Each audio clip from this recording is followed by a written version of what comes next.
Certain words have the power to steal your future without you realizing it.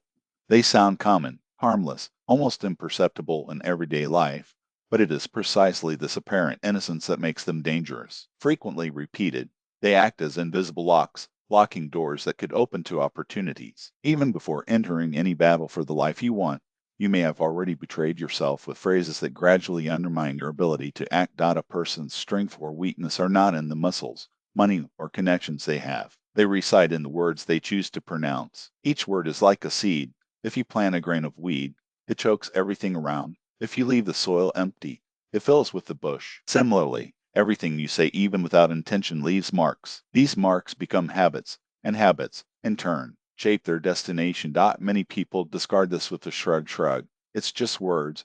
I don't care about them. But millennial wisdom, such as Jewish tradition, teach just the opposite.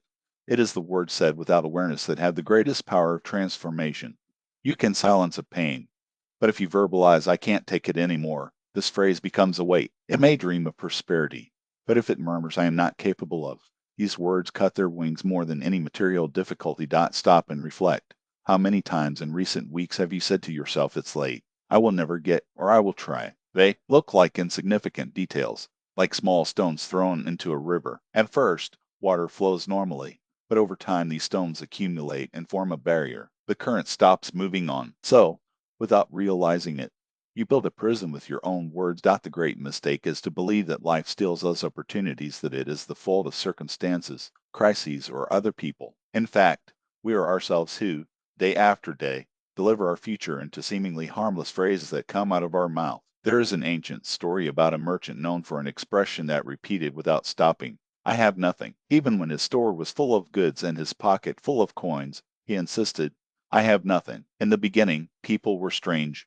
Then it laughed. Over time, they simply stopped attending their establishment. After all, who would negotiate with someone who claimed to have nothing? His words became a self-performable prophecy, until one day, in fact, his store emptied. This account teaches us a fundamental lesson. Words do not reflect reality, they create it. When you constantly repeat, I don't have, I can't or can't, it's closing doors even before they open. Modern science confirms this. Behavior studies show that the brain interprets words as direct orders. As psychologist Daniel Kahneman wrote, what we repeat becomes a mental shortcut. If you repeat every day something is impossible, your mind will only seek confirmations of this. Impossibility. The phrase I don't have steals your future because it prevents you from seeing resources. It overshadows its perception, and attention is its most valuable good. Cal Newport, a productivity expert, the flame of fuel for deep work. What you focus on is what grows.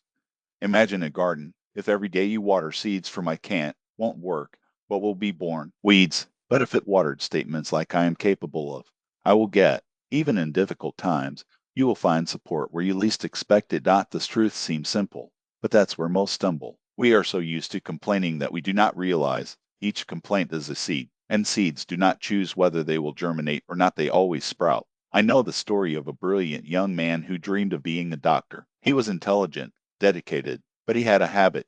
Whenever they spoke of the future, he sighed and said, I will try. Teachers encouraged him, friends supported him, but the years passed, and each I will try became another abandoned project. He started studying for the exams and gave up. It started an internship and did not end. I tried, but never concluded. I'm just going to try sounds like a sensible precaution, but it's a disguised poison. This phrase steals your future because it already makes room for failure before you even start it. Jewish wisdom warns, don't promise to try, promise to do. Otherwise, your words become a bullshit, no matter how much you fill it. Everything drips. Current research reinforces this. Carol Dweck, a growth mentality scholar, shows that when a person allows his speech to be full of escape, he learns to see herself as unable, not as someone in process. Angela Duckworth, author of Perseverance Studies, recalls that success does not depend on talent but insistence. And there is no possible insistence when the starting point is I will only try. This expression became a universal excuse. It appears in family conversations,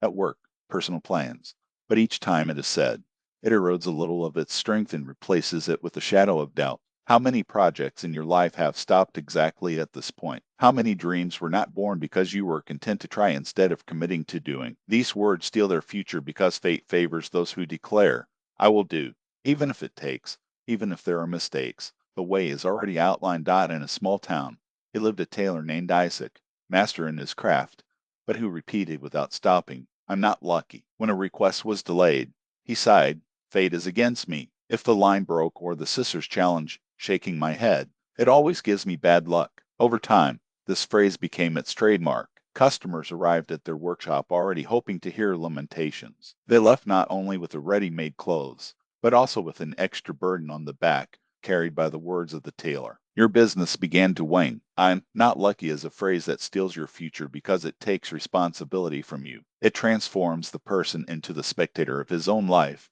not a protagonist. By pronounced it, you deliver the steering wheel to chance and accept to be just a passenger. Jewish tradition has always emphasized, we are not responsible for the wind, but the way we adjust the candles, no matter where life blows, but how you position your structures to navigate. Contemporary thinkers echo this idea. Viktor Frankl, the Holocaust survivor, saw the source of resilience in the sense, even under the worst conditions, we can choose our attitude. Ryan Holiday, author of Stoicism Works, recalls, the obstacle is the way. Each setback is a raw material for growth. Think how many times you justified your difficulties with "I'm not lucky." Each time he did this, he lost energy. Instead of strengthening, he put himself in the role of victim. "I'm not lucky" it seems like an excuse, but it is actually a renunciation of control over life itself. What steals your future is not the circumstances, but the words you choose every day. On the outskirts of the city, a man called David, respected for his honesty and dedication,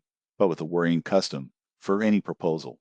He answered, "It's late." A neighbor invited him to start a small trade together. "It's too late to start a business." Friends suggested learning a new profession. "It's late." Even his son once asked him to accompany him to school to learn to read, and he sighed, "It's late to me." These words were stole their future gradually. The years passed, but he remained in the same place. Still, he did not see his life change around him because his own sentences kept him stuck. He himself placed the seal of "It's late." This phrase is dangerous because it kills the possibility even before the action begins. She cut the future, turning each new chance into a closed door. Jewish wisdom recalls, while the man breathes, the path is open. There is no time that is too late. There is only the time we declare as such. Modern researchers confirm this. James Clear wrote about the power of small steps. It is always possible to start, even with a tiny action. Greg McKeown said, "Less, but better." You don't have to do it all at once. Just start with something small to open the change door. Think how many times you have stamped the seal of "It's late." How many doors stopped opening because of this sentence? Each time someone says it's too late, he is stealing years of himself. But just say today for these years to come back, because the action begins here and now. In a small village lived the old Abraham. Andel was strong and healthy until she got used to responding to any advice with "It's impossible." When the neighbors built new houses, he said, "It is impossible to raise these walls." When the grandchildren tried to teach him how to use a lamp instead of candle, he shared his head.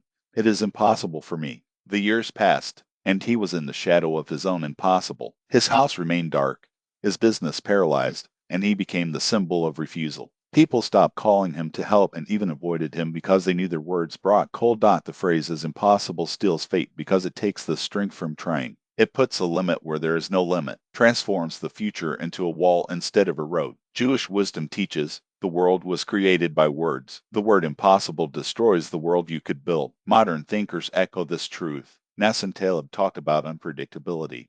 The future always brings unexpected opportunities, and only those who try to enjoy them. Naval Ravikant remembered, wealth and knowledge come from unique actions that, at first, seem impossible. Remember how many possibilities you have rejected with these words. How many times have not started a way just because it declared it closed before the time. Each impossible steals the destination, but each "I will try" opens a door. And the difference between poverty and wealth, weakness and strength, often measures for a single sentence. Now, let's join everything that has been said. You heard stories of people whose fate was stolen by phrases like "I don't have," "I'm going to try," "I'm not lucky," "It's late," "It's impossible." Each of them looks like an unimportant detail, but together they form a chain that keeps him stuck in the same place. Jewish wisdom teaches, words are the bridge between thought and action. If the bridge collapses, you are isolated, even if in front of you is a world of possibilities. Modern ideas confirm this. Kahneman wrote about the pitfalls of decisions. Usual formulas make the mind follow old paths. Duckworth and Dweck showed that growth comes from the effort, not the excuses. Clear and Dewey prove that even a small habit is formed by repeated words and actions. The conclusion is simple. Words still fate when we allow them to control us. But we can change the script. Many plain for today: 1. Begin to hear yourself. Write down at least 3 phrases that repeat frequently. 2. Replace them. Instead of I don't have, say I have. Instead of I will try, say I will do. Instead of I'm not lucky, I am learning. 3.